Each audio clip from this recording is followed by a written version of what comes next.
So, on behalf of whole Alumni Contact Program team, I welcome you all to this session, the English Medium Myth. Our speaker today is Mr. Sankrant Sanu, who is our computer science pass out from our institute, IIT Kanpur, and after that he did his postgraduate studies from University of Austin. So, Mr. Sankrant Sanu is an author, technologist, and entrepreneur. He was senior development manager at Microsoft, where he co-founded Microsoft SharePoint. He has been a serial entrepreneur since then, involved in startups in Seattle, Bay Area, Ottawa, and Gurgaon. Some of his essays were published by the Rupa publication in the book Invading the Sacred. He has written for many magazines. A few of them are Rediff, Entrepreneur Magazine, the Hindustan Times, Amar Ujala, Manushi, and many others.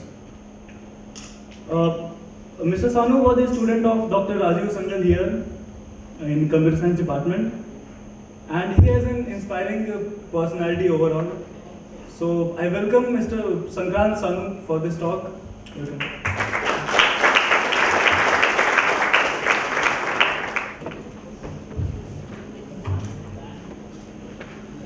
Thank you for the introduction.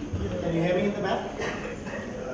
Always nice to be back in IIT Kanpur for a good Bulla session. So that's what we're going to have today.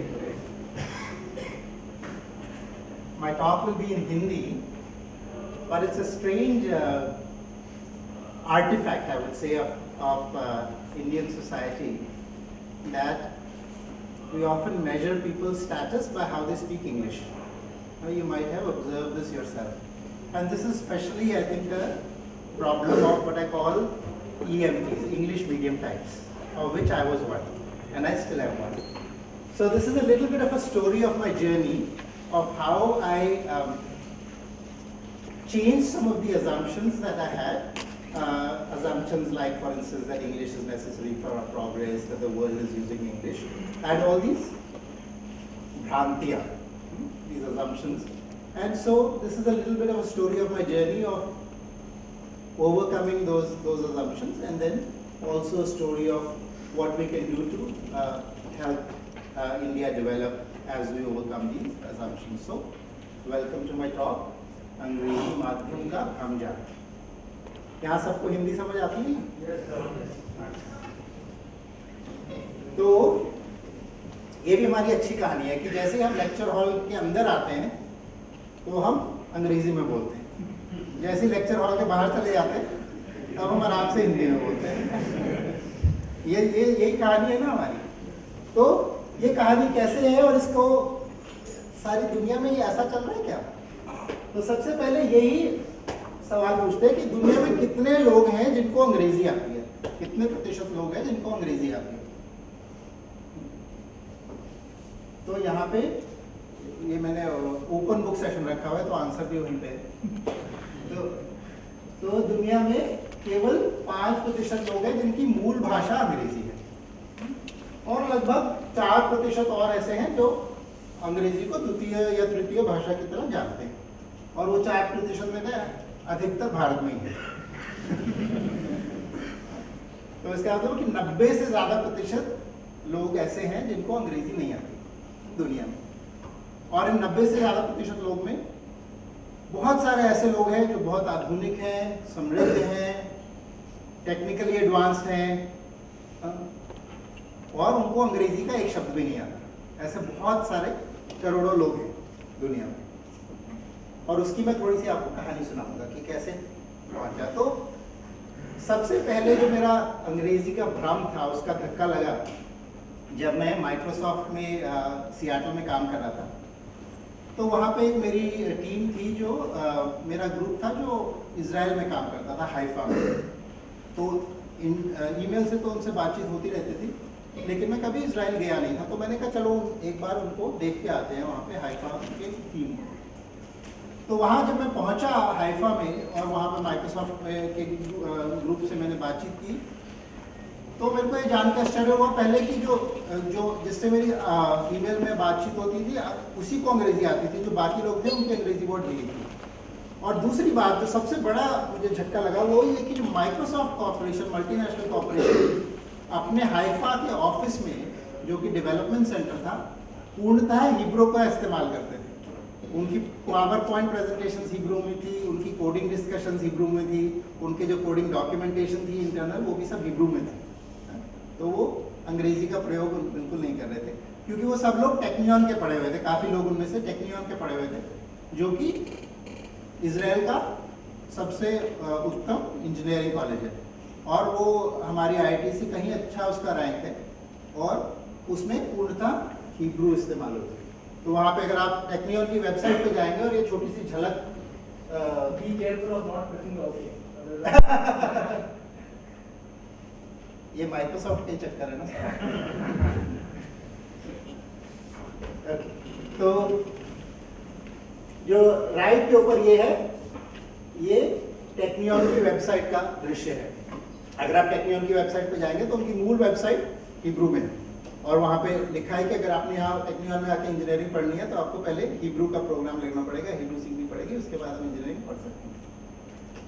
ऐसे ही और आप देखेंगे ये university of Tokyo जो कि medicine के अंदर सबसे आगे है, नोबेल प्राइजेस आए हैं यहाँ से मेडिसिन में, उनका सारा का सारा काम जापानी भाषा में होता है।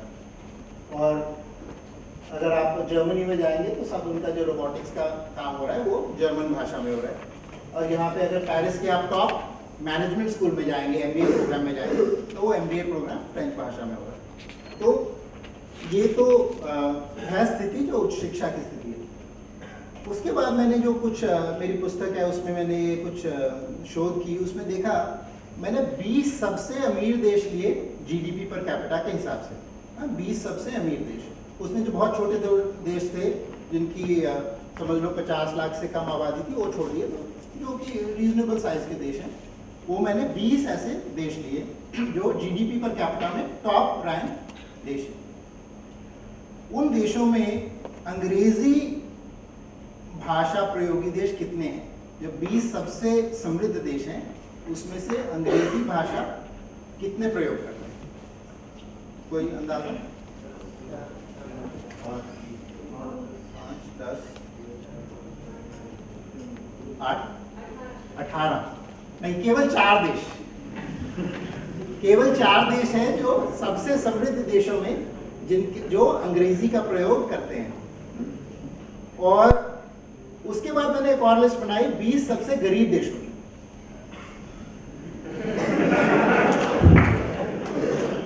20 सबसे गरीब देशों की, और उसमें मैंने देखा, अच्छा 20 सबसे गरीब देशों में कौन से कितने ऐसे देश हैं कि जो अपना हायर एजुकेशन है, लॉ सिस्टम है, ये सब अंग्रेजी का में प्रयोग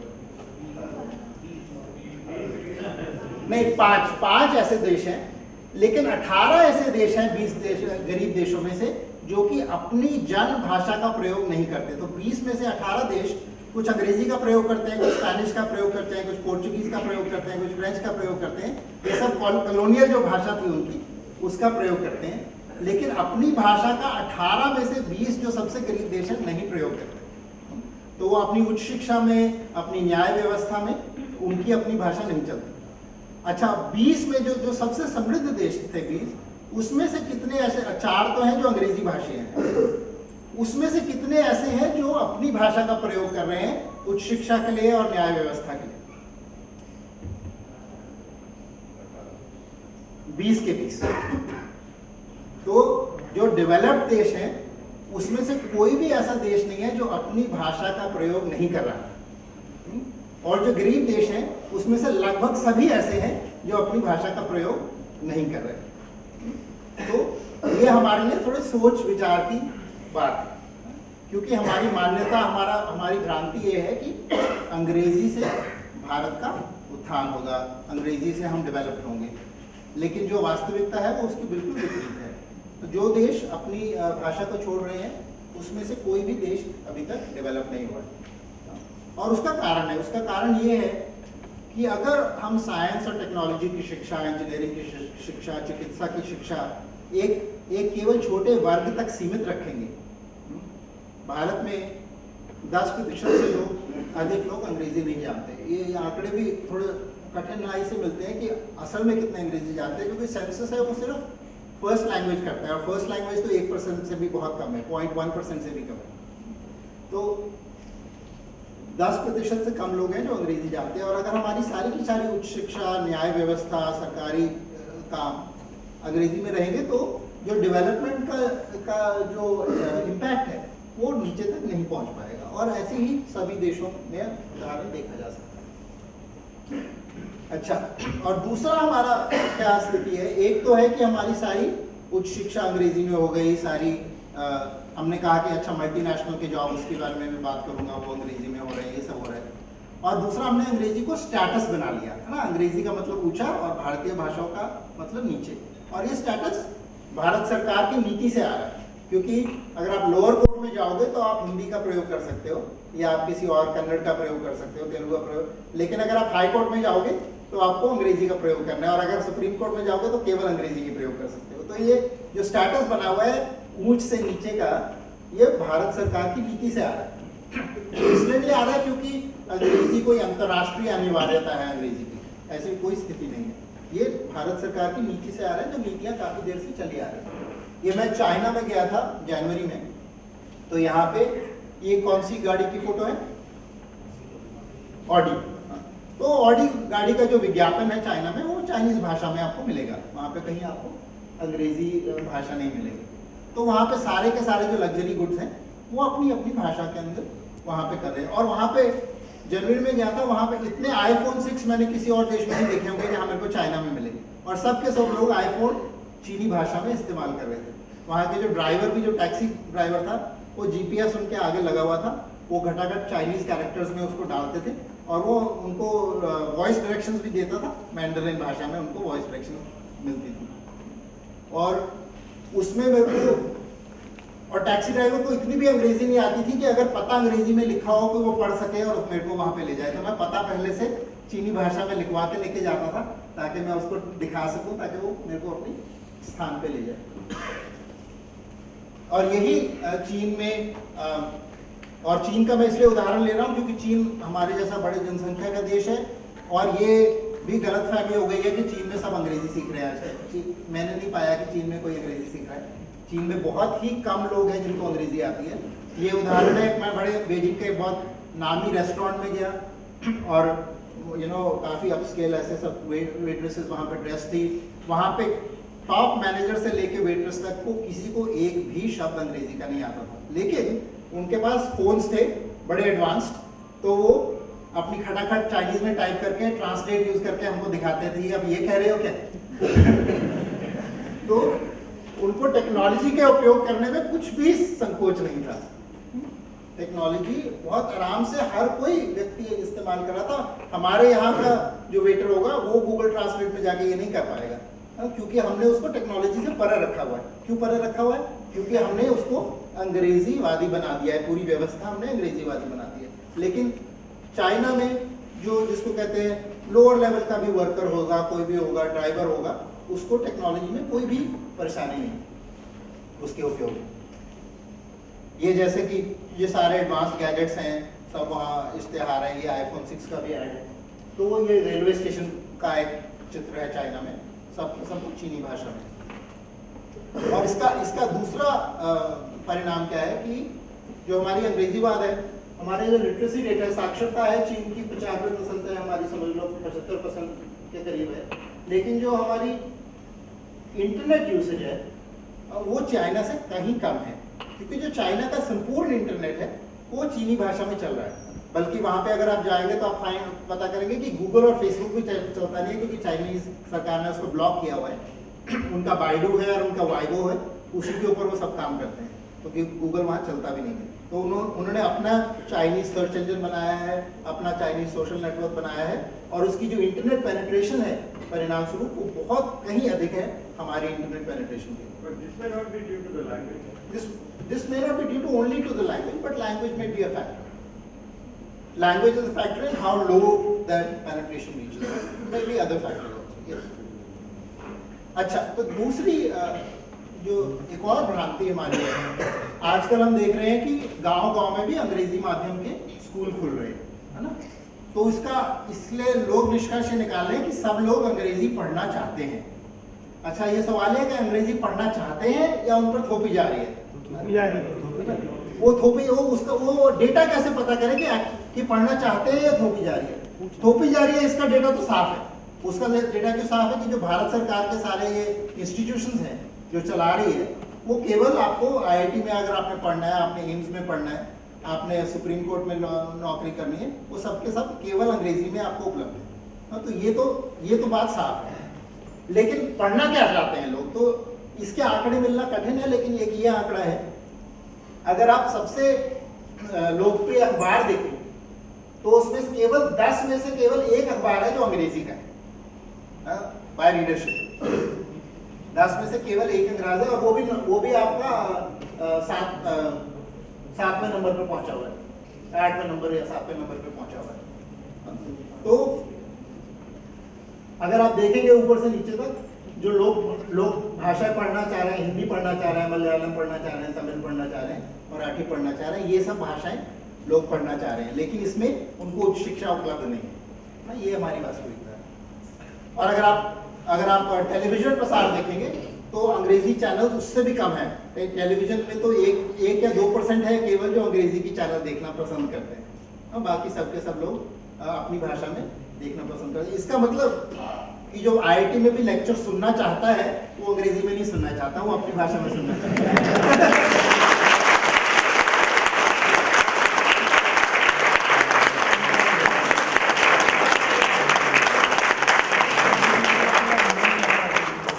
क्योंकि अगर हम टीवी में देखना चाहते हैं तो हमारे लिए क्या अंतर है, वो भी एक मीडियम है ना।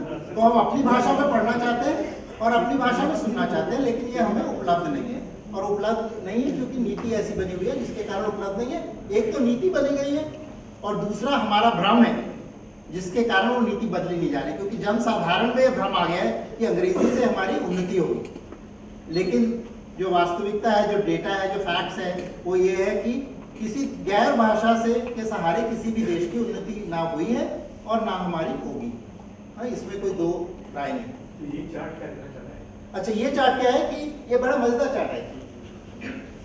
जब शुरू में 1951 में जब हम आज़ाद हुए तो जो इंग्लिश परसेंटेज थी कि अखबार जो पढ़ रहे थे वो लगभग 30% लोग अंग्रेजी का अखबार पढ़ रहे थे, क्योंकि लिटरेसी रेट कम था, है ना, और एक बड़ा एलीट वर्ग ही था जो अखबार पढ़ रहा था।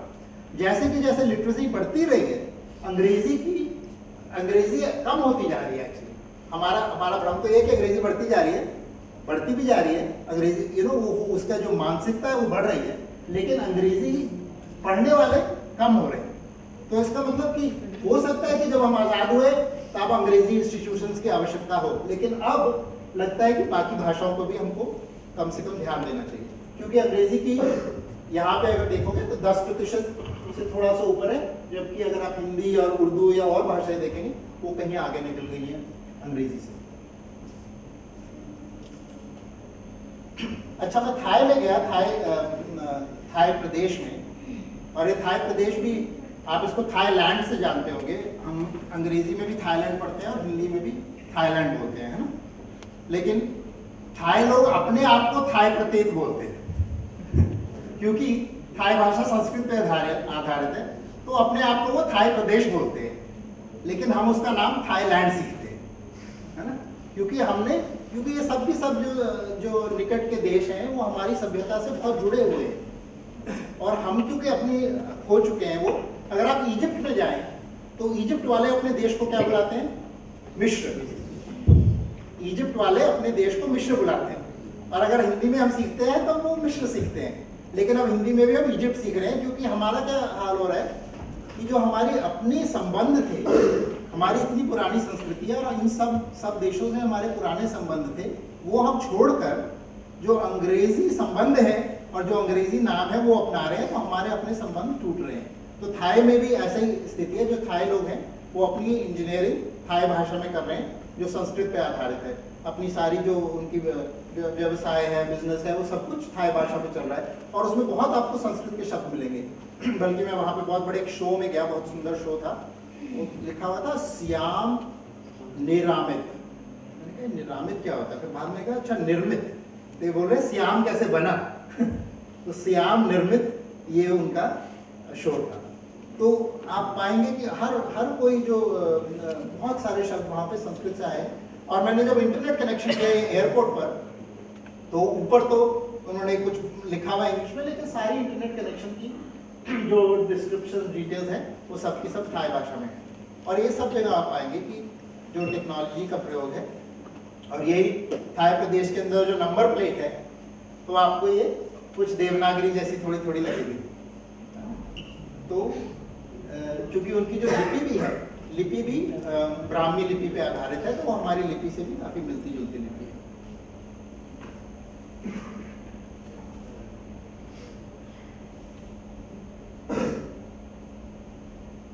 अच्छा, ये क्या है?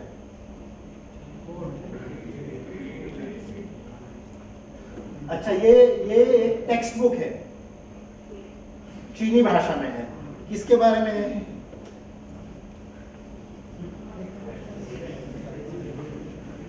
गैस, क्या क्या पढ़ा रही है टेक्स्ट बुक?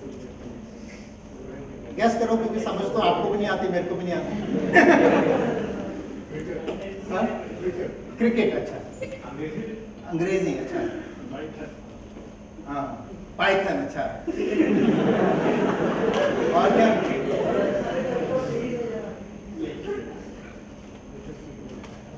आपने किसी ने चीटिंग की लगती है। अच्छा, तो ये बाइट ऑफ पाइथन है। और इसकी मजेदार कहानी क्या है? ये पुस्तक किसी इंडियन ने लिखी हुई है, किसी भारतीय ने पुस्तक लिखी है, बाइट ऑफ पाइथन, अंग्रेजी में। उसका चीनी लोगों ने अनुवाद किया है चीनी में, और इस तरह से वो प्रोग्रामिंग सीख रहे हैं। लेकिन इसकी आपको किसी भारतीय भाषा में अनुवाद नहीं मिलेगा। तो मजेदार बात, एक माइक्रोसॉफ्ट में एक मेरे साथी था, वो मैनेज कर रहा था एक टीम को जिसमें काफी सारे चाइनीज प्रोग्रामर्स थे, जो कि कई साल से अब अमेरिका में रह रहे थे। उनको 4-5 वर्ष हो गए थे अमेरिका में रहते हुए। तो वो कह रहे थे वो जो चाइनीज प्रोग्रामर्स है वो विंडोज एसडीके चाइनीज में रेफर करते हैं, क्योंकि उनको लगता है चाइनीज में पढ़ना, उन्होंने उसी में पढ़ी हुई है, सरल है पढ़नी, ज़्यादा जल्दी पढ़ी जाती है। तो अमेरिका में 5 साल के बाद भी वो चाइनीज के अंदर विंडोज एसडीके को देख रहे हैं। और हमारे भारत में किसी भी भारतीय भाषा में ये उपलब्ध ही नहीं है। मल्टीनेशनल मल्टीनेशनल कंपनीज की भी यही कहानी है। सबसे जब मैं इसकी बात करता हूँ तो कई बार मेरे से लोग सवाल करते हैं कि अरे साहब, हम तो पढ़ लें हिंदी में, लेकिन हमको जॉब कौन देगा, है ना? मल्टीनेशनल कंपनी तो अंग्रेजी मांगती है। मल्टीनेशनल कंपनी कहाँ पर अंग्रेजी मांगती है? भारत में अंग्रेजी मांगती है, क्योंकि अगर मल्टीनेशनल कंपनी टर्की जाती है तो वो सारा अपना काम टर्किश में करती है। मल्टीनेशनल कंपनी जब थाईलैंड जाती है तो सारा अपना काम थाई में करती है। मल्टीनेशनल कंपनी चीन जाती है तो सारा अपना काम चीन में करती है। लेकिन जब वो भारत आती है तो वो अंग्रेजी में करती है।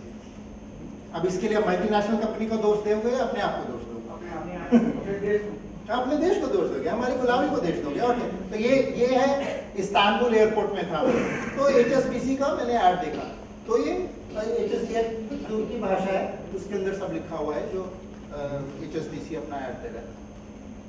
ये है सैमसंग के फोन, आप सिर्फ थोड़ी सी अंग्रेजी में वहां पे छोड़ी हुई है कि देख लोगे। लेकिन सैमसंग कंपनी जो है, कहाँ की कंपनी है? साउथ कोरिया की। तो सैमसंग के इंजीनियर जो साउथ कोरिया में, वो कौन सी भाषा का प्रयोग कर रहे हैं? हाँ, वो सब अपना काम कोरियन में कर रहे हैं। आपके इलेक्ट्रॉनिक्स जो बना रहे हैं वो कोरियन भाषा के इंजीनियर हैं जो बना रहे हैं। सैमसंग के जो CEO है, सैमसंग अब सबसे बड़ी इलेक्ट्रॉनिक्स कंपनी में से एक हो गई है। भारत की कोई कंपनी नहीं है जिसका इतना व्यापक रीच हो, है ना? सैमसंग के CEO ने कोरियन में MBA किया हुआ है।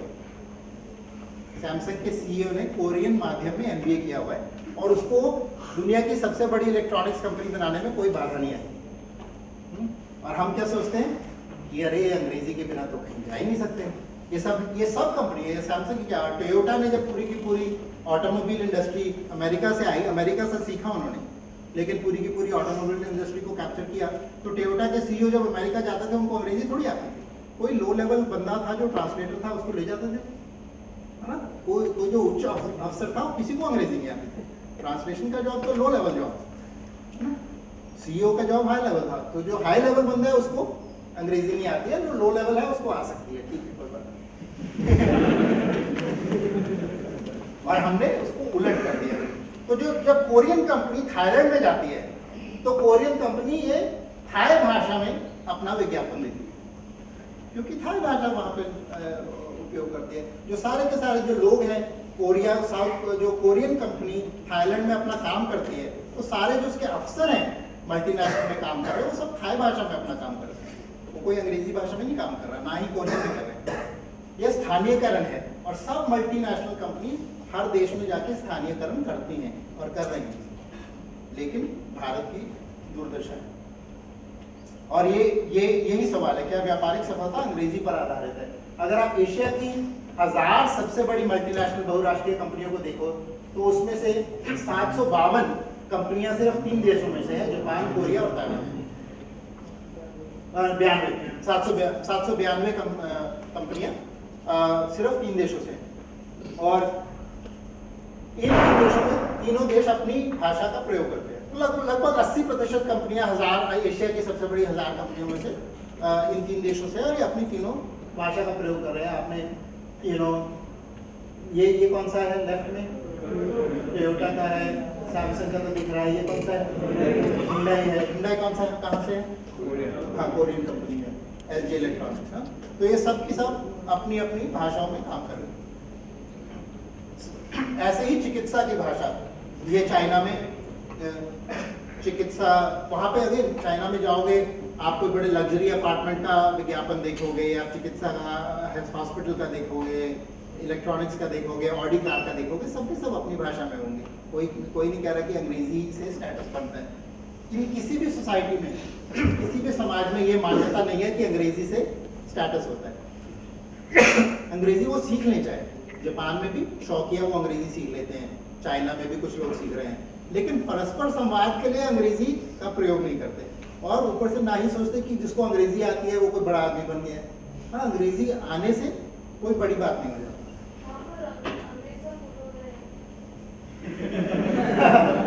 नहीं, ये अंग्रेजी है, ये चीनी है, ये जितना सर है।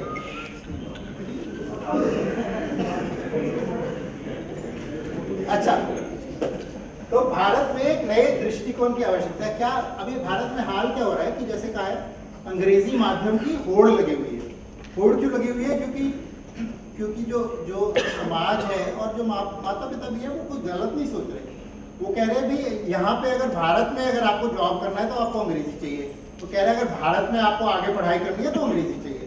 तो इसलिए होड़ लगी हुई है अंग्रेजी की। इसलिए गाँव के बच्चे को भी आजकल जबरदस्ती पकड़ के अंग्रेजी माध्यम स्कूल में डाला जा रहा है। अब उसको अंग्रेजी समझ नहीं आती तो उसे एक चाटा लगाया जाता था, को अंग्रेजी भी नहीं समझ आती। तो हम पीट के उसकी भाषा जो अपनी है वो पिटाई से ही निकलती है।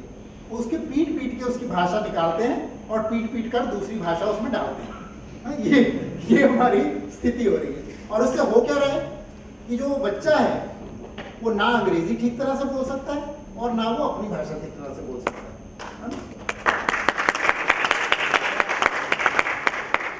हालत ये हो रही है कि कोई एक वाक्य अंग्रेजी का पूरी तरह ठीक तरह से नहीं लिख सकते हम, और ना ही हम एक वाक्य शुद्ध हिंदी में लिख सकते हैं, है ना। दोनों के दोनों हमसे खोती जा रही है। और ना हिंदी की नहीं बात कर रहा मैं, तमिल, कन्नड़, जो भी भाषा हो, आपकी अपनी भाषा है, ना वो आपको बोलनी आ रही है या लिखनी आ रही है, और ना आपको ये पराई भाषा समझ आ रही है। तो इसका परिणाम ये है कि हम पूरे के पूरे देश को विकलांग कर रहे हैं। भाषाई तौर पे हम एक विकलांग देश को जन्म दे रहे हैं इस अंग्रेजी के होड़ में। और जो भाषा है इसकी भी एक क्या कहते हैं अंतरराष्ट्रीय स्पर्धा चल रही है। यानी कि all the major civilisations of the world are promoting their culture and language. जो भी जो क्लैश ऑफ सिविलाइजेशंस की बात होती है, तो जो भी बड़ी ये सभ्यता है ये अपनी भाषा को, अपनी संस्कृति को बढ़ावा दे रही है और इसके पीछे बहुत जोर लगा रही है। जैसे कि चाइना है, उसने बहुत बड़ा, ये सबसे ऊपर ही है, बहुत बड़ा स्कॉलरशिप प्रोग्राम बनाया है कि लोगों को मंdarin भाषा सिखाई जाए। वहाँ पे बल्कि चाइना में कुछ पाकिस्तानी इंजीनियर मिले। पूछा यार पाकिस्तानी इंजीनियर चाइना में क्या कर रहे हो? कह रहे जी इंजीनियरिंग पढ़ रहे हैं हम यहाँ पे आके। मैंने कहा अच्छा कौन सी भाषा में पढ़ते हो? अरे जी चीनी भाषा में पढ़ते हैं। तो पाकिस्तान से लोग चीनी भाषा सीख रहे हैं कि चाइना में जाके इंजीनियरिंग कर पाए। और सारा ऐसे चाइनीज वहाँ स्कॉलरशिप्स हैं, आप आते हो चाइनीज पढ़ने आते हो। और मैं जब चाइना में था तो मैं एक इंग्लिश लैंग्वेज टीचर के घर पे रुका हुआ था। तो मैंने उससे पूछा कि क्या स्थिति है आजकल अंग्रेजी की चाइना में। मैंने तो सुना था चाइना ने कंपलसरी कर रखी है। तो उन्होंने कहा कि वो उन्होंने नीति बदल दी है। अब चाइनीज गवर्नमेंट कह रही है कि अंग्रेजी हमको इतनी आवश्यकता नहीं है, हम बहुत एडवांस हो गए, अब मंdarin पूरी दुनिया को मंdarin सिखाओ।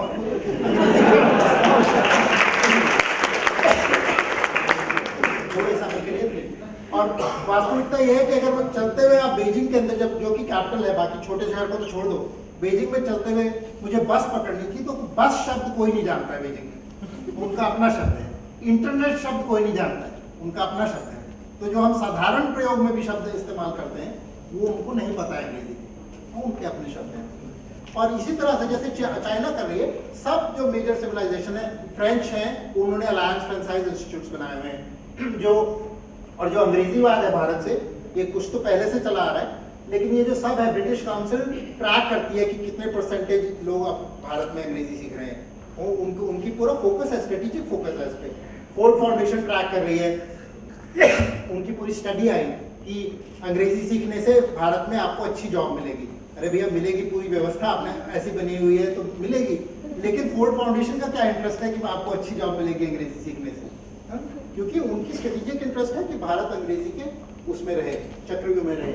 और उसमें क्या होगा कि अगर जब अंग्रेजी को ऊपर मानते हैं, लीड मानते हैं, तब हमारे लिए जो उनका मीडिया है, न्यूयॉर्क टाइम्स में कोई रिपोर्ट है, वो हमारे लिए बहुत महत्वपूर्ण हो जाती है। चाइना में न्यूयॉर्क टाइम्स में क्या छपा, किसी को परवाह है? नहीं, किसी को उनको पता नहीं होगा न्यूयॉर्क टाइम्स क्या है ना, किसी को कोई परवाह नहीं है। लेकिन हमारे लिए बहुत बड़ी बात बन जाती है कि न्यूयॉर्क टाइम्स में छपी है। क्यों? क्योंकि हमारे लिए अंग्रेजी का ओहदा ऊपर है। इसका मतलब अंग्रेजी का ओहदा ऊपर है तो अंग्रेजी तो वहां से ही आएगी, वहां का ओहदा ऊपर है और वहां के मीडिया का ओहदा ऊपर है। तो ये सब का सब हम उस जकड़ में रहते हैं। और बाकी तो छोड़ो, आजकल तो सऊदी अरेबिया ने बहुत फैलाव कर दिया है, वो अपनी अरबी भाषा का प्रचार कर रहे हैं। बल्कि पाकिस्तान में कुछ लोग अब उसको पाकिस्तान बुलाने लगे हैं, क्योंकि प नहीं होता अरबिक में, तो वो प से, क्योंकि पाकिस्तान में सेकंड लैंग्वेज की तरह या थर्ड लैंग्वेज की तरह अरबी सिखा रहे हैं कई जगह पे, तो अल पाकिस्तान बन गया है।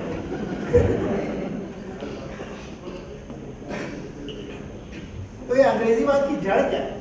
अंग्रेजीवाद की जड़, जैसे मैंने कहा, भारत सरकार की नीति से आ रही है। हर कोई देश अपनी भाषा को लीगल सिस्टम से प्रोत्साहन दे रहा है। जैसे कि अगर आप फ्रांस में जाएं और फ्रांस में आप सॉफ्टवेयर बेचना चाहें, अगर आपके पास फ्रेंच लैंग्वेज मैनुअल नहीं होगा तो आप फ्रेंच सरकार को सॉफ्टवेयर बेच नहीं सकते। अगर आप कनाडा में जाएं तो बाय लॉ कनाडा की सब government sites must be in English and French, because वो बायलिंगुअल देश है। आप और उसको आप कैनेडियन सरकार को कुछ बेच नहीं सकते जबकि दोनों भाषाओं में ना हो। और भारत में क्या है, आप यूपीएससी की परीक्षा में देखें अंग्रेजी अनिवार्य है। अगर आप सुप्रीम कोर्ट में जाए तो आप केवल अंग्रेजी में दलील दे सकते हैं, वकील सब अंग्रेजी में काम कर सकते हैं। आप आईआईटी में पढ़े तो आपके सारे लेक्चर अंग्रेजी में होंगे। सिर्फ हमने साइन बड़ा सुंदर सा हिंदी में बना दिया है ताकि और वो ऊपर बना दिया है भारतीय प्रौद्योगिकी संस्थान, लेकिन उसमें प्रौद्योगिकी का कोई स्थान नहीं है क्योंकि केवल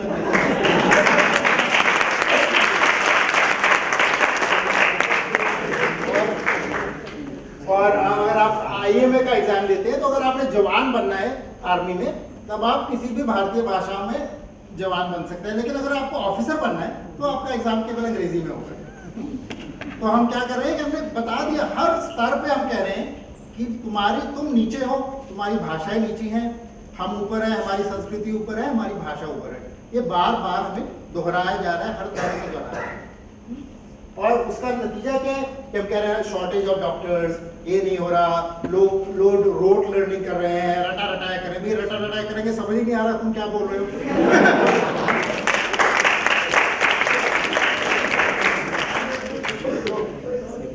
जो बोल रहे हो नहीं समझ आ रहा, जो पुस्तक में है वो नहीं समझ आ रहा, तो वो इनोवेशन कहाँ से होगी? कितनी इनोवेटिव सॉफ्टवेयर कंपनीज निकली हैं भारत में जो वर्ल्ड चेंजिंग है? जीरो, है ना।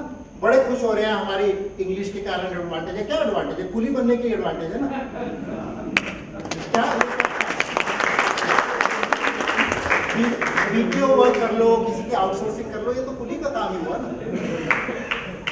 तो इसके अंदर इनोवेशन, अच्छा इनोवेशन की बड़ी मजेदार कहानी है। ये मैंने खुद भी वेरीफाई किया, कोई रिसर्च कर रहा था, उसने मुझे बताया कि आज तक कोई भी Nobel prize award winner science में नहीं हुआ जिसने अपनी प्राथमिक शिक्षा अपनी मातृभाषा में नहीं की। एक भी नोबेल प्राइज विनर नहीं है जिसने अपनी भाषा में विज्ञान ना सीखा। तो हम कहां से इनोवेशन करेंगे जब तक हमको समझ ही नहीं आएगा कि क्या हो रहा है। तो इसमें अच्छा अभी एक सवाल है कि बदलाव कैसे लाया जाए। बदलाव लाने का सबसे दो या तीन पहलू है। एक तो जो अंग्रेजी का स्टेटस है हमारे मन में, वो हमें बदलना पड़ेगा। और वो स्टेटस इसलिए बदलेगा, वो हमारा गीत गाने से नहीं बदलेगा, वो हमारा कुछ साहित्य करने से नहीं बदलेगा। वो तब बदलेगा जब भारतीय भाषाओं का व्यवसायिक नाता होगा, है ना। भारतीय भाषा सीखने से आपको अच्छा जॉब मिलेगा, अच्छे पैसे बन सकेंगे, तब उसका नाता बनेगा, है ना। तो उसके लिए क्या चाहिए? जो हमारे जो प्राथमिक हमारे ये जो हमारे जो प्रीमियर इंस्टीट्यूशन हैं, IITs है, IIMs है, उनको सोचना पड़ेगा कि हम अपना भारतीयकरण किस प्रकार से कर सकते हैं। और अलग अलग प्रदेशों में अब तो कह रहे हैं कि हर स्टेट के अंदर शायद IIT होने वाला है, तो हर प्रदेश भी अपनी तरफ से सोच सकता है। लेकिन ये हमको गहराई में सोचना है। आज भी कुछ मैं फैकल्टी से मिला, उनके बड़े अच्छे सुझाव थे, लेकिन हमको सोचना होगा कि ये बदलाव कैसे लाएं, क्योंकि हम सभ्यता हमारी मानसिक गुलामी नहीं निकल सकती जब तक हम इसके पीछे पड़े रहेंगे, और ना ही हमारा डेवलपमेंट हो सकता है।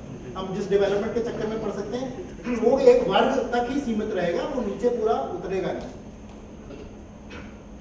और दूसरा एक सवाल मैं प्रीएम्प्ट कर लेता हूँ, क्योंकि मेरे को बहुत लोग ये सवाल करते हैं जब भी मैं ये टॉक दी है, मैंने कई IITs में दी, ISC बैंगलोर में अलग जगह दी, तो कहते हैं जी भारत में तो इतनी सारी भाषाएं हैं, बाकी जो आप उदाहरण दे रहे हो उन देशों में एक भाषा है, तो भारत में कैसे होगा इतनी सारी भाषाओं के साथ? तो मैं यूरोपियन संघ का उदाहरण देता हूँ, यूरोपियन यूनियन का। यूरोपियन यूनियन में कितनी ऑफिशियल भाषाएं? यूरोपियन यूनियन में 24 ऑफिशियल भाषाएं हैं। और यूरोपियन यूनियन की जनसंख्या कितनी है भारत के कंपैरिजन में? हाँ, लगभग आप 75 करोड़ के करीब है।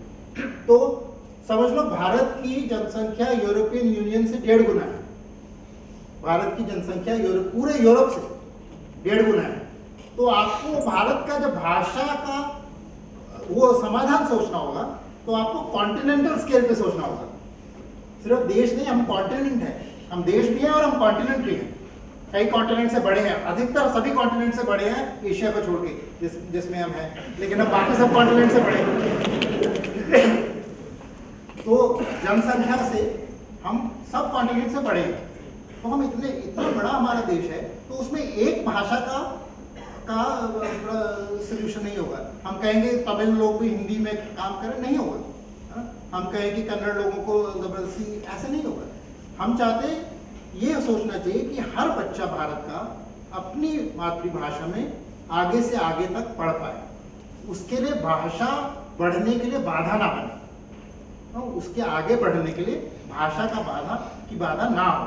तो जो तमिल में जो तमिलनाडु में बच्चा है, वो तमिल भाषा में डॉक्टर क्यों नहीं बन सकता? अगर कोरिया में बच्चा आया है वो डॉक्टर बन सकता है, तो तमिल भाषा का बच्चा डॉक्टर क्यों नहीं बन सकता? और वो डॉक्टर बनेगा तो वो डॉक्टरों की कमी कम होगी, और आप जो उसके मरीज होंगे वो भी, उनसे भी तमिल में ही उसने बात करनी है, पढ़ाई भी उसने तमिल में करनी है। ये अंग्रेजी कहाँ बीच में आ गई? अंग्रेजी का कुछ लेना देना नहीं है इसमें। तमिल भाषा में उसको डॉक्टर बनने दो, अपने तमिल मरीजों का ख्याल रखने दो। अगर उसको आगे अंग्रेजी पढ़नी है तो पढ़ लेने को, अंग्रेजी पढ़ने में सीखने में कोई आपत्ति नहीं। मैं ये नहीं कह रहा कि अंग्रेजी को हटाओ, मैं ये कह रहा हूँ कि हर व्यक्ति को, हर बच्चे को अपनी भाषा में आगे से आगे बढ़ने की अपॉर्चुनिटी, इक्वल अपॉर्चुनिटी की बात हो रही है। ये नहीं हो रही कि इसको हटाओ या उसको हटाओ, कह रहे सबके लिए इक्वल, जो कि अभी स्थिति नहीं है। अभी अंग्रेजी सबके ऊपर बैठी है, बाकी सब नीचे है। और दक्षिण में लगता है कि हिंदी भी ऊपर बैठी हुई है, उसकी भी आवश्यकता नहीं। तो जैसे मैंने कहा, ये यूरोपियन यूनियन की वेबसाइट है, ये सारी उनकी लैंग्वेजेस है। वेबसाइट में आप चूज कर सकते हो कौन सी भाषा में आप देखना चाह रहे हैं। तो हमारी ये सेंट्रल गवर्नमेंट में क्या प्रॉब्लम है, ये क्यों नहीं कर सकती? यूरोपियन यूनियन की तो 24 भाषाएं हैं, हमारी सेंट्रल गवर्नमेंट 22 भाषाओं में क्यों नहीं उपलब्ध है हमें? हो सकती है। ये कोई टेक्निकल प्रॉब्लम है क्या? नहीं, टेक्निकल तो बहुत आसान है ना ये करना। माइंडसेट प्रॉब्लम है, एग्जैक्टली। सोच नहीं रहे। हम कह रहे हैं कि सबको हमने अंग्रेजी में कन्वर्ट करना है, उसके बाद वो अच्छा। दूसरा, राइट साइड में देखो, ये क्या बोल रहे हैं, ये जो लेफ्ट भाषा है, वैसे ये लिथुआनियन भाषा में मैंने किया हुआ है। लिथुआनियन संस्कृत पे काफी आधारित है। लेकिन अगर आप इस साइड देखेंगे तो ये बोला है टेलीफोन कर सकते हो आप ईयू को in any official EU language, यानी कि आप सरकार को किसी भी यूरोपियन यूनियन की भाषा में संपर्क कर सकते हो। और नीचे लिखा हुआ है ईमेल कर सकते हो in any official EU language. तो इसका मतलब कि भारत सरकार के लिए बहुत साफ है। भारत सरकार अगर भारत की है तो अगर कोई मलयालम में उसको चिट्ठी लिखता है तो भारत सरकार को समझनी चाहिए और उसको मलयालम में उत्तर देना चाहिए। क्या परेशानी है? अपना अनुवादक बिठाओ आप।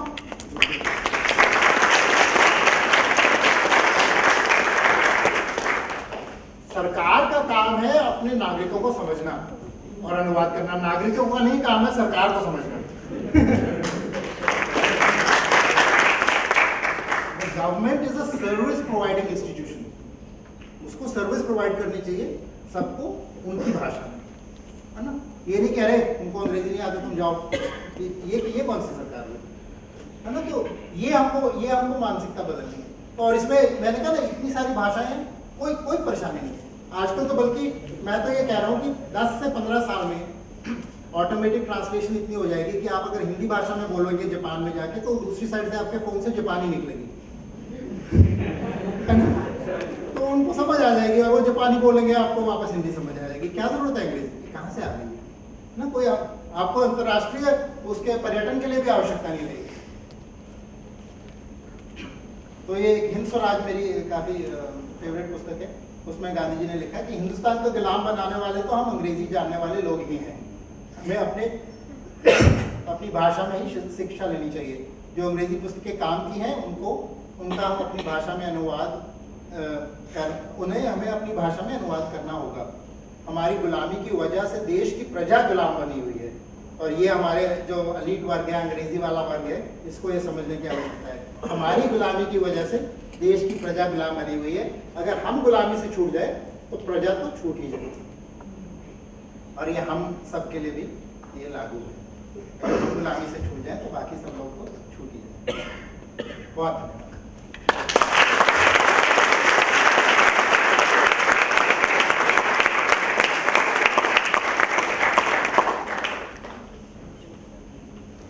कुछ सवाल हो तो ले सकते हैं।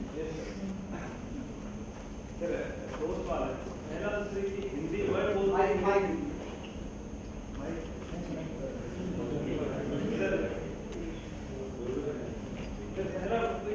हिंदी ऐसे बोले हिंदी वर्ड से एकदम डाउनग्रेड फील करते हैं। दूसरा है कि सर मैं राजस्थान में हूँ, भाई मैं अंग्रेजी सीख गया, बट मेरी जो टोन है अंग्रेजी बोलने की वो हमेशा राजस्थान की जैसी रहेगी। और मैं बस उस बात की वजह से हर जगह लोग इतना कॉन्फिडेंस डाउन फील करते हैं और अंग्रेजी से डिबेट देखते रहते हैं, सोचते हैं अच्छा ये इसने ऐसे बोला, हम वो सीखते हैं, कुछ दिनों बाद वो सीखते थे वो चेंज कर देते हैं। और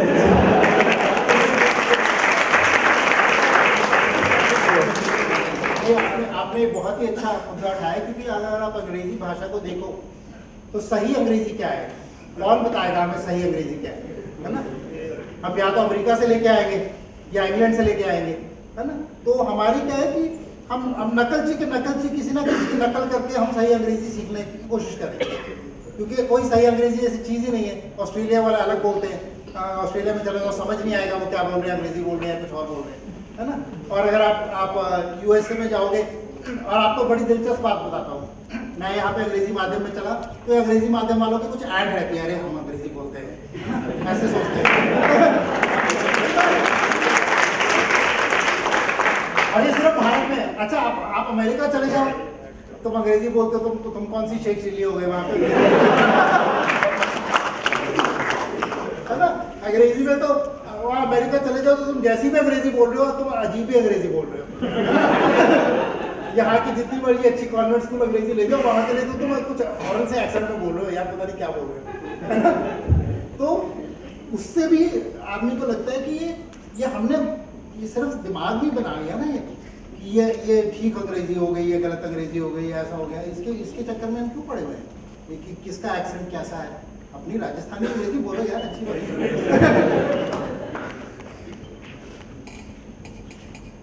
आपके सवाल?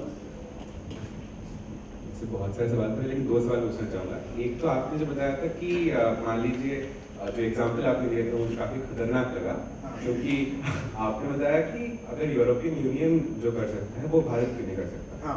सो यूरोपियन यूनियन तो एक राजनीतिक बॉडी नहीं है, it is a union of बहुत सारे देश। हाँ। तो अगर भारत में अगर हम बनाना चाहे तो फिर एक देश रहना, कायम करना, क्या वो संभव होगा कि नहीं? ये आपका अच्छा सवाल है, लेकिन ये सवाल हमारी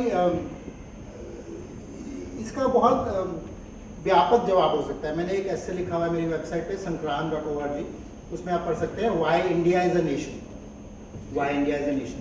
तो जो यूरोपियन देश है उन्होंने अपनी जो नेशनलिज्म को, जब नेशनलिज्म मूवमेंट चली, उन्होंने नेशनलिज्म को लैंग्वेज के आधार पर बनाया। लेकिन भारत में कभी ऐसा नहीं रहा। भारत हमेशा बहुभाषी रहा है, और उसमें उसकी एकता में भाषा का कोई परेशानी नहीं आई।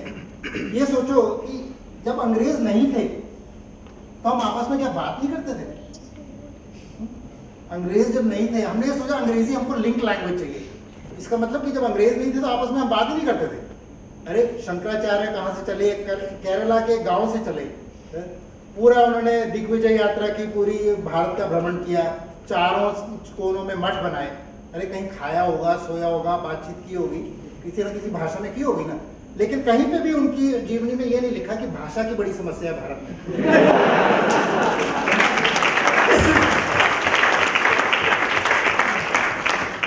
तो ये समस्या बनाई गई है, समस्या नहीं है। हमारी भाषाएं मिलती जुलती हैं बहुत। अगर हम अंग्रेजी का जो ये क्रच है इसको छोड़ देंगे तो हमको आपस में भाषा सीखने में भी बहुत आसानी हो जाएगी, क्योंकि एक से दूसरी, दूसरी से तीसरी सीखने में बहुत आसानी है। और एक सवाल था कि अगर अंग्रेजी को हटाने के लिए कोई और भाषा अगर अंग्रेजी की जगह ले ले तो हम कुछ नहीं होंगे। नहीं, वो दूसरी भाषा का तो मैं बोल ही नहीं रहा। मैं तो कह रहा हूँ कि हर बच्चा अपनी भाषा में आगे से आगे पढ़ पाए, है ना। तो मैं ये नहीं कह रहा कि एक और भाषा लागू की जाए। तो हर बच्चा अपने आप भाषा में पढ़ेगा, और जो तकनीकी शब्दावली है उसको हम साझी बना सकते हैं। यूरोप में भी ऐसा ही है। आज हम लैटिन की यूज करते हैं मेडिकल टर्मिनोलॉजी। लैटिन का प्रयोग इसलिए करते हैं क्योंकि लैटिन सब यूरोपियन भाषाओं में समाई हुई है। तो जब लैटिन का प्रयोग करते हैं तो इस यूरोप वाले सब लोग अपनी अपनी भाषा में काम कर सकते हैं, लेकिन वो टेक्निकल टर्मिनोलॉजी लैटिन से लेते हैं। इसके अंदर साइंस के अंदर तो हम ऐसे का हमारी जैसे संस्कृत शब्दावली है वो सब भाषाओं में समाई हुई है ना। तो वो शब्दावली हम संस्कृत पे आधारित कर सकते हैं, और संस्कृत ही नहीं, तमिल और भी भाषाएं उसमें जोड़ सकते हैं। कन्नड़ है, और भी भाषा है, उनको हम सांझी एक शब्दावली हो सकती है तकनीकी शब्दों के लिए। क्योंकि जो तकनीकी शब्द है हम हमेशा सीखते हैं। किसी को पहले से तो पता नहीं होता कि वो कोई हड्डी है, कि वो बॉडी के अंदर वो कान की, उसका टेक्निकल वर्ड क्या है, सीखता है हर कोई। तो वो तकनीकी शब्दावली हम साझी कर सकते हैं, उससे हम जुड़ते रहेंगे। सर ये बोला आपने कहा कि इतने गवर्नमेंट इंस्टीट्यूट्स हैं, एंड इनफैक्ट खुद गवर्नमेंट जब तक चेंजेस नहीं लाएगी वो एक अच्छा मोटिवेशन फैक्टर नहीं हो सकता चेंज लाने के लिए सोसाइटी में। बट यदि गवर्नमेंट या इंस्टीट्यूट ये सब करना शुरू कर दे, हम लोग ही कहना स्टार्ट करते हैं दैट दिस ये भगवा कराना टाइप चीज़, तो आई थिंक सबसे बेस्ट सॉल्यूशन आपने ये जिक्र नहीं किया दैट एक मूवमेंट की जरूरत है, और वो लोग ही कर सकते हैं। गवर्नमेंट इसमें हाँ थोड़ा हेल्प कर सकती है, बट पूरे गवर्नमेंट पे ये सब चीज़ें या इंस्टीट्यूट पे डाल देना एक तरह से होगा कि अपनी रिस्पॉन्सिबिलिटी किसी और पे डाल देना। नहीं, आप बिल्कुल सही कर रहे हो, और क्योंकि लोग कर सकते हैं इसलिए मैं यहाँ आपसे बात करने आया हूँ, है ना। नहीं तो मैं सिर्फ सरकार के पास ही जाता क्योंकि लोग कर सकते हैं इसलिए हमको जन आंदोलन बनाने की जरूरत है, इसलिए आप सबको मिलने की जरूरत है।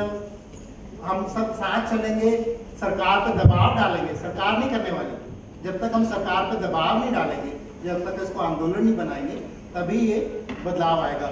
और इसका भगवा कर्म वगैरह से इसलिए ताल्लुक नहीं है क्योंकि अगर आप देखेंगे हमारी जो राजनीतिक स्थिति है, ये भाषा का मुद्दा पूरे पॉलिटिकल स्पेक्ट्रम में उठाया गया है अलग अलग लोगों से। लेफ्ट ने भी उसको उठाया है, समाजवादी पार्टी ने उठाया है, जो लोहिया वाले लोग थे भाजपा ने, तो सब across the political spectrum there are people who have supported Indian languages। बल्कि कम्युनिस्टों ने तो बंगाल के अंदर पूरी की पूरी बंगाली लागू कर दी थी, लेकिन फिर उच्च शिक्षा में नहीं की, और उच्च शिक्षा में नहीं की तो फिर वहाँ पे परेशानी होगी। तो ये मैं नहीं सोचता कि किसी एक पॉलिटिकल पार्टी का मुद्दा है, ये पूरे स्पेक्ट्रम का है। हर पॉलिटिकल पार्टी में जो अभी हमारी सरकार है उसमें भी लोग ऐसे बैठे हैं जो कि अंग्रेजीवाद में पूरे ग्रस्त हैं, है ना। तो चाहे जो भी पार्टी हो, सरकार हो, सब में कुछ अंश ऐसा है जो अंग्रेजी को पकड़े बैठा हुआ है और कुछ अंश ऐसा है जो इस बदलाव को चाहता है। लेकिन अगर आप जन साधारण से पूछें, है ना, क्योंकि भैया 90% लोगों को तो आती ही नहीं अंग्रेजी, वो क्या अंग्रेजीवाद में जाएंगे? 90% लोगों को तो, और अगर हमने उसको, हम कहते हैं हमने देश को विकसित बनाना है, डेवलप्ड कंट्री बनाना है, वो डेवलप्ड कंट्री तो तब वो 90% तब आगे आएंगे तभी बनेगा। तो इसलिए इसको हमको राजनीतिक मुद्दा इसलिए बनाना है कि हर पार्टी को लगे कि ये भाषा के पहलू से उसको आगे वोट मिलेगी, है ना। इसलिए हमको जन आंदोलन बनाने की, तो लोगों में जागरूकता लाने की जरूरत है, क्योंकि लोगों में भी भ्रम रहेगा कि अंग्रेजी के बिना अगर आगे नहीं जा सकते फिर कैसे होगा। तो लोगों का भ्रम तोड़ना सबसे आवश्यक है, इसलिए मैंने पुस्तक लिखी।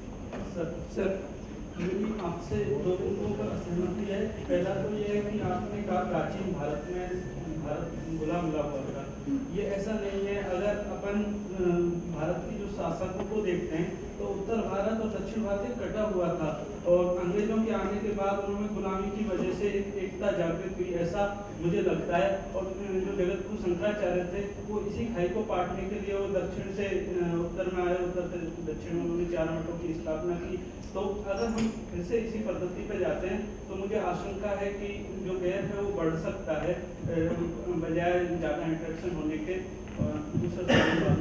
अच्छा, तो गैप बढ़ने की बात यह है कि अंग्रेजी हमारे देश को एक देश नहीं बना सकती।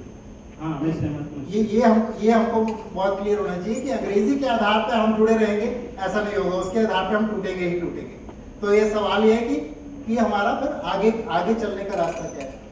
तो उसमें जैसे मैंने कहा, मैंने ऐसे लिखा है, why India as a nation, हमारी संस्कृति दक्षिण से उत्तर तक जोड़ती है और जोड़ती रही है।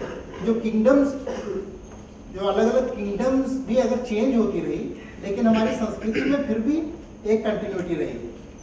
तो सिर्फ ये जो मॉडर्न नेशन स्टेट है और पुरानी किंगडम्स हैं, ये they are not the same thing. तो उसको मैंने थोड़ा डिटेल में किया हुआ स्टडी। तो उसमें मुझे नहीं लगता कि सांस्कृतिक बाधा होगी, बल्कि ये जो आजकल क्या है, जो हिंदी के विरुद्ध मूव चल रही है, ये सब चल रही है, वो इसलिए चल रही है क्योंकि लोगों को आशंका है कि हमारी भाषाएं जा रही है ना। इसलिए कन्नड़ वाला कहता है नहीं, हिंदी नहीं चाहिए हमें, क्योंकि कन्नड़ उसके लगता है कि जा रही है।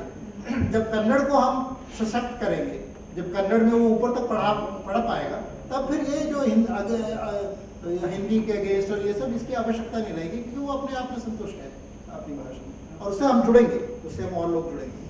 जो भारत को, सर एक क्वेश्चन, भारत को जो अंग्रेजी का गुलाम बनाया गया है, इसमें आप जो भारत के शुरुआती नायक थे पंडित नेहरू, B.R. अम्बेडकर, इनको कैसे देखते हैं?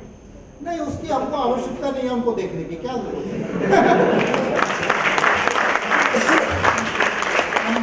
आगे देखते हैं। आवश्यकता इसलिए कि कारण क्या है, कारण कौन लोग हैं? नहीं, कारण कई कारण हो सकते हैं। ये भी हो सकता है कि जब हमारा देश आज़ाद हुआ तो बहुत सारे संकट थे, इतने बड़ा फसाद हुआ था, पार्टीशन हुआ था, लोगों को था ये एक रहे, यही बड़ी बात है। तो लोगों में तब सोचने की शायद शक्ति भी ना हो। जैसे मैंने अखबारों में दिखाया था, तब 30% पढ़े लिखे लोगों में से अंग्रेजी पढ़ रहे थे, अब 10% से भी कम आ गए हैं, है ना। तो बदलाव क्या है, तो पीछे जाने की जगह आगे देखने की आवश्यकता है कि अगर हमने देश को आगे लेके जाना है तो हमको ये जन साधारण तक विज्ञान ले जाना पड़ेगा, जन साधारण तक हमको तकनीकी शिक्षा ले जानी पड़ेगी, तभी ये। आप बहुत देर से पूछ रहे हैं। मैं पूछ रहा था कि आप अंत में कह रहे थे कि आपने कहा कि government job is to be a service provider. Yes. तो मैं आपसे पूछना चाह रहा था कि हर प्रांत में जब जाते हैं आजकल, चाहे महाराष्ट्र में जाओ या कन्नड़ में जाओ, कर्नाटक में जाओ, तो जो सरकार से जो डॉक्यूमेंट्स आते हैं वो उनके भाषा में होता है, जैसे कि और वो कहते हैं कि उसी भाषा में मिलेगा। अब चाहे आपको कोई मराठी में मिलेगा आपको मुंबई में, या बेंगलोर में जाओ तो कन्नड़ में मिलेगा। तो जो दूसरे प्रांत से जो आते हैं, जो वहाँ पे टैक्स पेयर हैं, वहाँ पे रहने वाले हैं, तो वो उनको समझ में नहीं आती। तो what is the question of government being a service provider? नहीं, तो उसका सोल्यूशन आपने प्रॉब्लम की, तो उसका क्वेश्चन है कि इसका सोल्यूशन क्या है।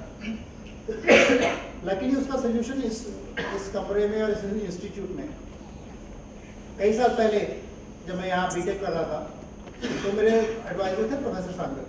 उन्होंने और बहुत लोगों ने, डॉक्टर सिन्हा ने और लोगों ने काम किया machine translation between Indian languages. तो हम इसका technical solution in the future निकल सकता है, वो ये कि हम ई डॉक्यूमेंटेशन की तरफ जाएं और आप सिर्फ एक बटन दबाएंगे और जिस भी भाषा में वो डॉक्यूमेंट देखना चाहें उसमें आप देख सकते हैं। हाँ? तो हमारा जो रास्ता है कहाँ पहुँचना है वो बहुत क्लियर है। उसमें थोड़ा सा समय लग सकता है, लेकिन जो हमने टेक्नोलॉजी बनाई है और जो हम टेक्नोलॉजी एक क्या कहते हैं सर्विस दे सकती है, this technology can actually change how the system works. क्योंकि अब प्रोफेसर सांगर मैंने जब BHU में टॉक दी तो उनसे वो बात हुई, वो कह रहे थे कि बिटवीन इंडियन लैंग्वेजेस अभी हमारी मशीन ट्रांसलेशन 90% से अधिक फिडेलिटी पे हो गई है। So between Indian languages we can translate at a greater than 90% fidelity. लेकिन अगर हम इंग्लिश से ट्रांसलेट करें इंडियन लैंग्वेजेस में तो सिर्फ 60% फिडेलिटी आती है, क्योंकि उसका सिमेंटिक स्पेस जो है वो काफ़ी भिन्न है।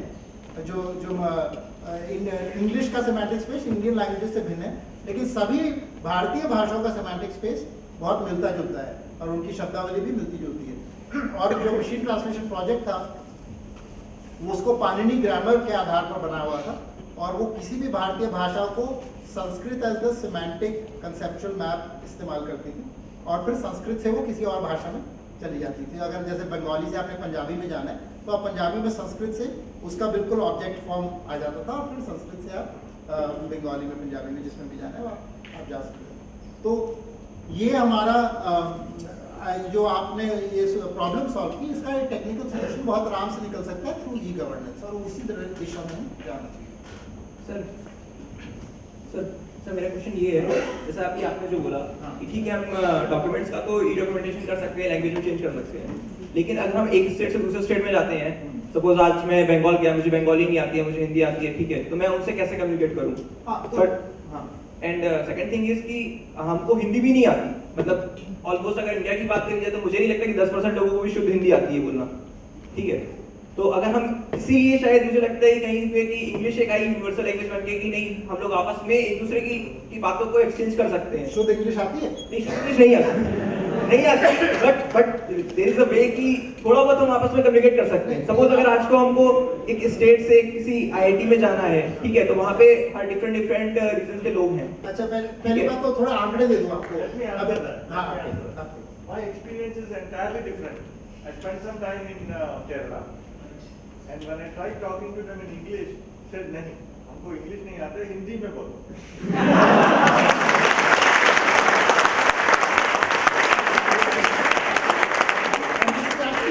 डेटा ये कह रहे हैं, अभी एक रिसेंट रिपोर्ट आई है, आप ढूंढ सकते हैं, मेरी साइट है भाषा नीति, उसको मैंने रखी है वो 78% ऑफ इंडिया अंडरस्टैंड्स हिंदी। मैं फिर भी नहीं कह रहा कि हिंदी को लेके आओ, फिर भी मैं कह रहा हूँ कि हर भारतीय भाषा को आगे बढ़ाओ, लेकिन 78% को हिंदी आती है, और अंग्रेजी कितने को आती है? 10% से कम को आती है, और शुद्ध हिंदी तो शुद्ध अंग्रेजी तो भूल ही जाओ। वही कहने मतलब ये कि शुद्ध हिंदी की जगह हमारी कुछ एक पंचमेल खिचड़ी टाइप की भाषा है, वहाँ पर अंग्रेजी भी कहाँ? उसमें भी अंग्रेजी के मैं सपोर्टर नहीं हूँ, ठीक है, मैं अंग्रेजी को सपोर्ट ही करता, बट मेरा कहने का मतलब ये कि क्या हम एक नई भाषा का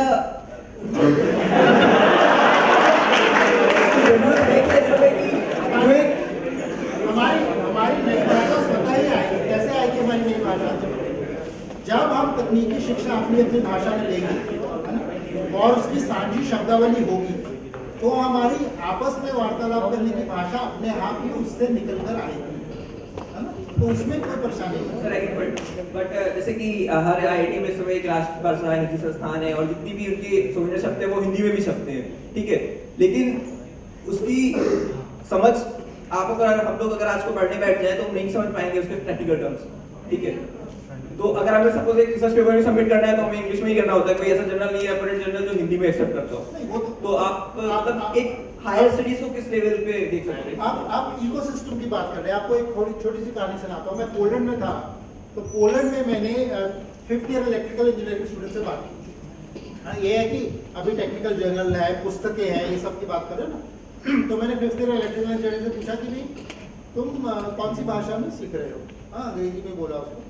तो कौन सी भाषा में? उसने कहा जी पोलिश में सीखते हैं। तो मैंने कहा कि अच्छा, तो तुम पुस्तकें कहाँ से आती हैं? सब अनुवाद करते होंगे अंग्रेजी से पोलिश में इलेक्ट्रिकल इंजीनियरिंग की पुस्तकों का?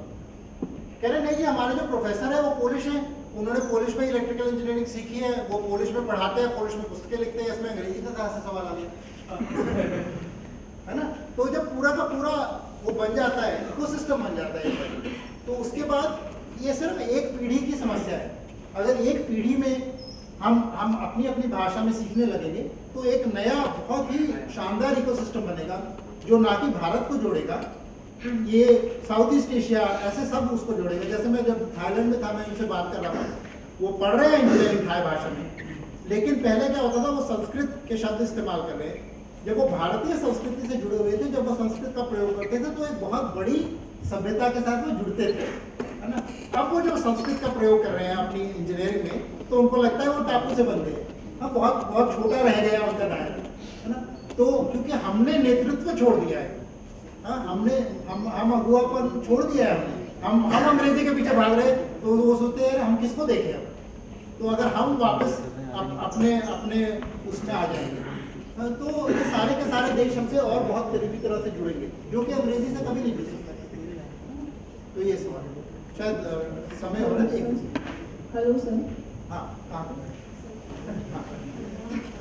सबसे पहले तो बहुत बहुत साधुवाद देना चाहूँगी आपको, क्योंकि IIT कानपुर में आने के बाद ये मेरा पहला लेक्चर है जो हिंदी में सुन रही हूँ। शायद सभी लोग इस बात से सहमत होंगे, ये एक अद्भुत और अनोखा सुकून सबको मिल रहा होगा हिंदी में सुनकर। मेरे सवाल ये है, प्रोवाइडेड कि मैं इंग्लिश की पक्षधर नहीं हूँ, फिर भी मेरा सवाल ये है, जैसा आपने कहा जापान, चाइना, इनकी बात आपने की, तो इन देशों में कोई भी कॉलोनाइजेशन यानी कि उपनिवेशवाद का चीज़ नहीं थी कभी भी, लेकिन भारत में हमेशा एक उत्तर औपनिवेशिक संस्कृति है, 200 साल का हमारा इतिहास था। तो इस वजह से इंग्लिश हम लोग उसको करते हैं, और वो लोग प्रगति इसलिए कर रहे हैं क्योंकि उनके पास ऐसी कोई दूसरी भाषा कभी आई ही नहीं। तो इस पर आप क्या कहना चाहेंगे? नहीं, तो ये तो आप ठीक कह रहे हो कि हमारी जो स्थिति है उसमें औपनिवेशिक जो हमारा इतिहास रहा है उसका काफ़ी बड़ा उसमें रोल है, इसमें कोई दो राय नहीं है। और जैसे कि आप अफ्रीका के भी देशों को देखो जो कि अलग अलग यूरोपियन पावर से कॉलोनाइज हुए, तो उनकी वही भाषा पकड़े बैठे, तो ये स्थिति है। लेकिन भारत जैसी बड़ी संस्कृति जिसका विश्व भर में इतना बड़ा इम्पैक्ट रहा है, इतनी बड़ी संस्कृति कितनी देर तक गुलाम रखोगे? ठीक है, हो गया 200 साल, अब आगे चलो ना, बहुत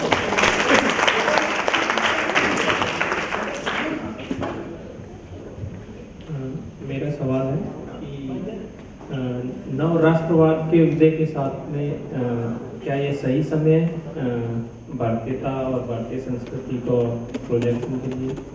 और उससे ही संलग्न दूसरा सवाल है, भारतीय भाषाओं के अंदर journal, scientific journal, books, even संविधान भी शायद हिंदी में मुश्किल से मिलता है खरीदने को, कितना बड़ा बिजनेस अपॉर्चुनिटी आपको लगता है? हाउ मच बिजनेस की बात करें तो मैंने एक आर्टिकल भी लिखा था एंटरप्रेन्योर मैगजीन में कि अगर आपने बिजनेस को भारत में बढ़ाना है तो आप भारतीय भाषाओं में आओ। हाँ, तो क्योंकि जब 90% जहाँ जनसंख्या है, बिजनेस तो वही बढ़ेगा ना, जहाँ पे 10% से भी कम है। जैसे कह रहे हैं अंग्रेजी की चैनल सुनने वाले तो 1-2% है, बिजनेस वहाँ पे कहाँ बढ़ेगा? तो पहली बात की बात हुई। और दूसरा सवाल क्या था? अभी सही समय है क्या? समय तो अभी होता है सही, अब होता है तो समय तो अभी इसको पकड़ लो, फिर तो ये चले जाएगा।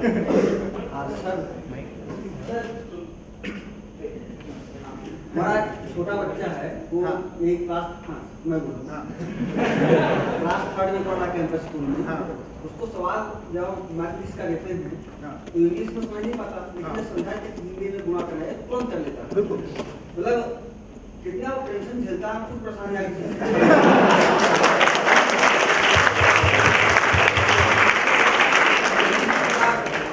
हिस्ट्री क्लास से इंग्लिश में किसी भी गवर्नमेंट को 6-7 साल के बच्चों को इतना टेंशन देना बुरा है। हाँ। दूसरा भारत का बच्चा नहीं, आपको तो मैं और बताता हूँ कि कोई कभी अभी सज्जन है योगा वर्ग जी, उन्होंने मेरे को एक किस्सा सुनाया कि एक पंजाब में मैथमेटिक्स के टीचर है गणित के, जो कि सेट थ्योरी और लीनियर अलजेब्रा पंजाबी में सिखा रहे हैं। हाँ? और जो उनके स्टूडेंट्स हैं वो टॉप कर रहे हैं, क्योंकि भैया सेट थ्योरी में अंग्रेजी क्या करनी है? सेट थ्योरी का अंग्रेजी से क्या लेना देना है ना? अगर आप पढ़ेंगे, एक सी के राजू है, उन्होंने कहा, डॉक्टर सी के राजू, उन्होंने बड़ा काम किया है, जो कि माधवाचार्य की इन्फिनिट सीरीज है जो केरला से यूरोप में गई, जिसके ऊपर कैलकुलस डेवलप हुआ। तो हम तो ये जानते भी नहीं है कि भैया यहाँ से निकल के वो वहाँ पे भाई इतने हम गणित कर रहे थे, वो सब अपनी भाषा में कर रहे थे जो इतना आगे बढ़ा। तो ये सेट थ्योरी के लिए, लीनियर अलजेब्रा के लिए, फ्लूइड डायनामिक्स के लिए इसमें अंग्रेजी की क्या आवश्यकता है? अंग्रेजी से तो कुछ लेना देना है।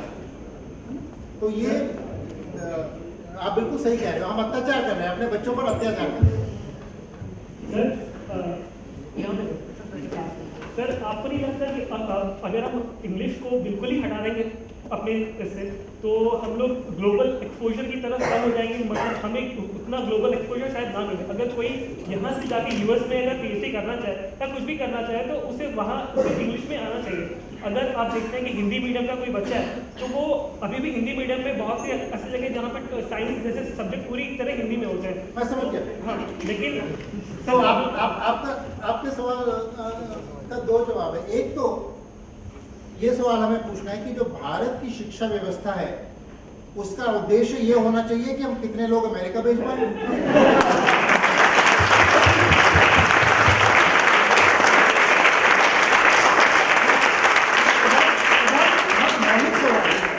इसके ऊपर हमको ध्यान देने की आवश्यकता है कि हम किस लिए शिक्षा व्यवस्था बना रहे हैं।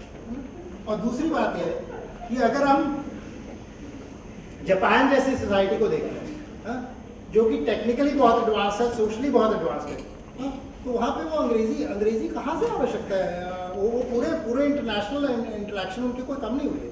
लेकिन हमारे इतने सारे स्टेट्स हैं, हर स्टेट्स में अगर हम टेक्निकल लैंग्वेज की बात करें, मतलब अगर सब्जेक्ट्स की बात करें साइंस में, तो वहाँ पे एक टर्म के लिए अलग अलग वर्ड्स हैं। तो आपको नहीं लगता जो टेक्निकल नाउन्स है वो अगर हम अलग अलग जगह हैं तो बच्चों को जब एक जगह में बात, सपोज आईटी में है तो वहाँ पे जब सारे बच्चे इकट्ठा हुए तो उनके लिए वो टेक्निकल नाउन्स अलग अलग हैं।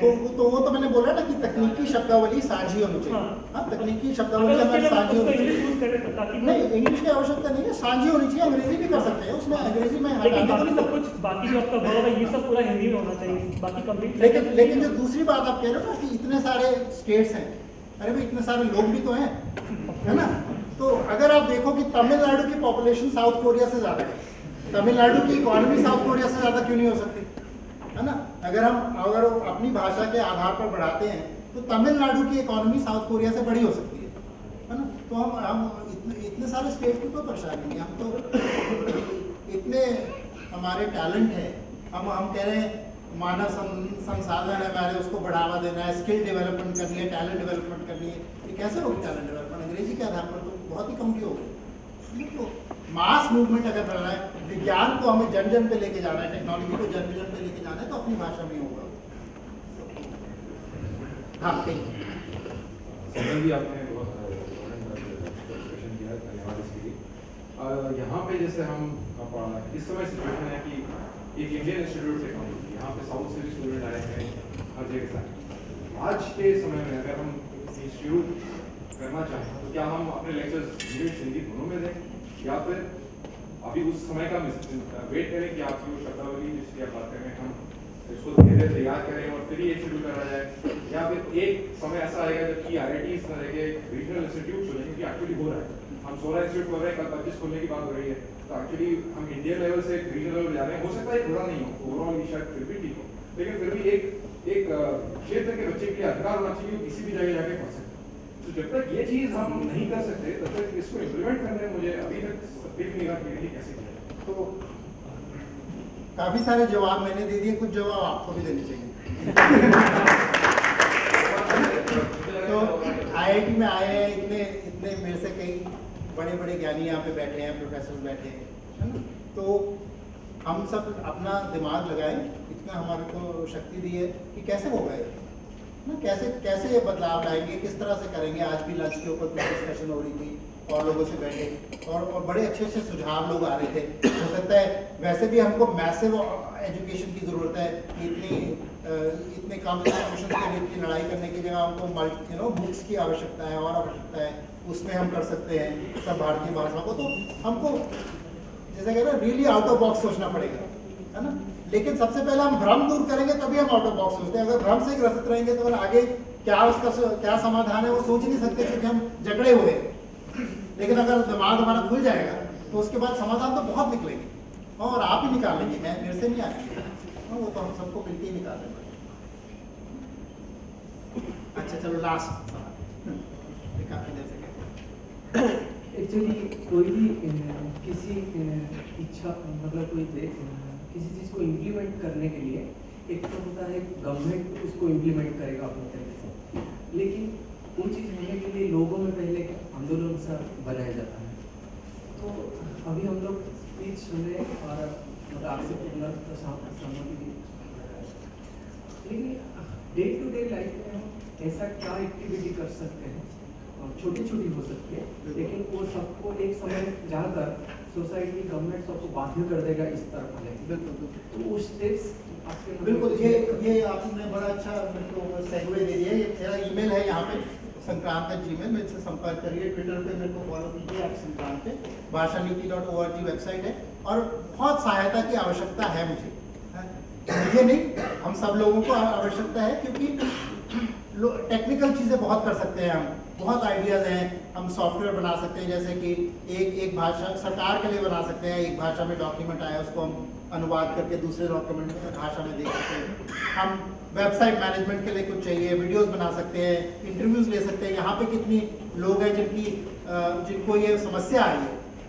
बहुत बच्चे मेरे को बाद में आके बोलते हैं कि अरे ये हमारी प्रॉब्लम है, हमको ऐसे डिस्क्रिमिनेशन फील हुआ, हमको ऐसे नीचा दिखाया गया, हमको हीन भावना आई, हमको लेक्चर समझ नहीं आते, हमको कुछ किताबें समझ नहीं आती। तो उनकी इंटरव्यूज बनाओ, उनको इंटरव्यूज बना के अपलोड करो, लिंक भेजो, है ना। तो ऐसे सबको ये हर कोई व्यक्ति जो इस कमरे में है वो इस लायक है कि वो इसमें कुछ ना कुछ आगे इसको बढ़ाने के काम कर सकते। ये आपने सोचना है कि क्या करो, है ना। मेरा तो सिर्फ काम है कि कैटलिस्ट बनना, लेकिन हर कोई यहाँ पे है वो सोच सकता है कि मैं क्या कर सकता हूँ इसको बदलने के लिए, इसको आगे बढ़ाने। ये बहुत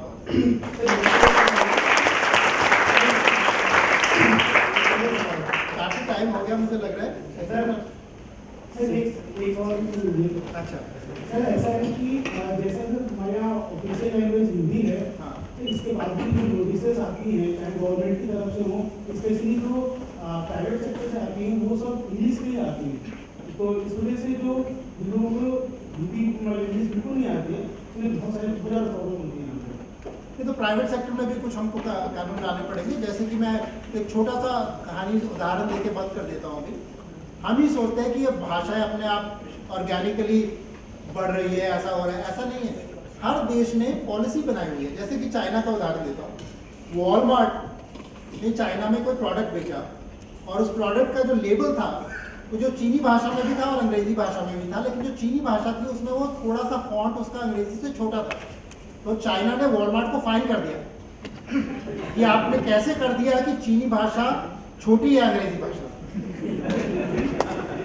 इतने इस हद तक हर देश अपनी भाषा के लिए काम कर रहा है। तो हमको प्राइवेट सेक्टर के लिए भी रेगुलेशंस बनानी पड़ेगी, तो अपने आप नहीं होगा।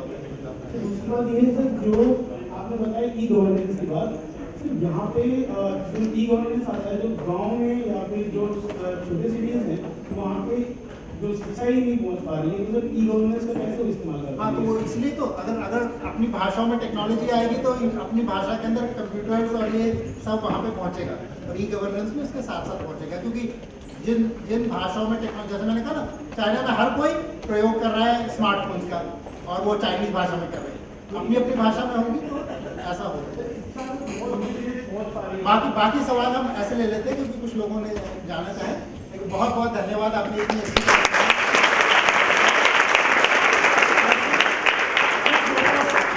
थोड़ी सी कॉपीज हैं पुस्तकों की, ये हिंदी में है और ये अंग्रेजी के अंदर है। हिंदी की पुस्तक की कीमत 100 रुपये है, इसकी 500 रुपये है। जो भी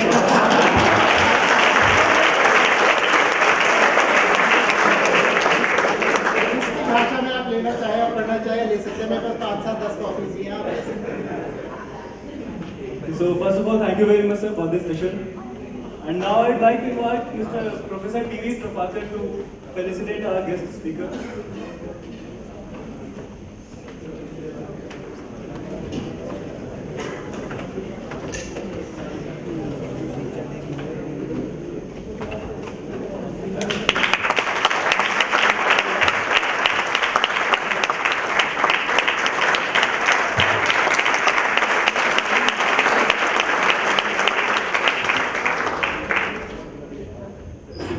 एक बार फिर पूरी एसीपी टीम और इस पूरी सदन की ओर से सर आपका बहुत बहुत शुक्रिया इस व्यापक और विस्तृत रूप से जागरूकता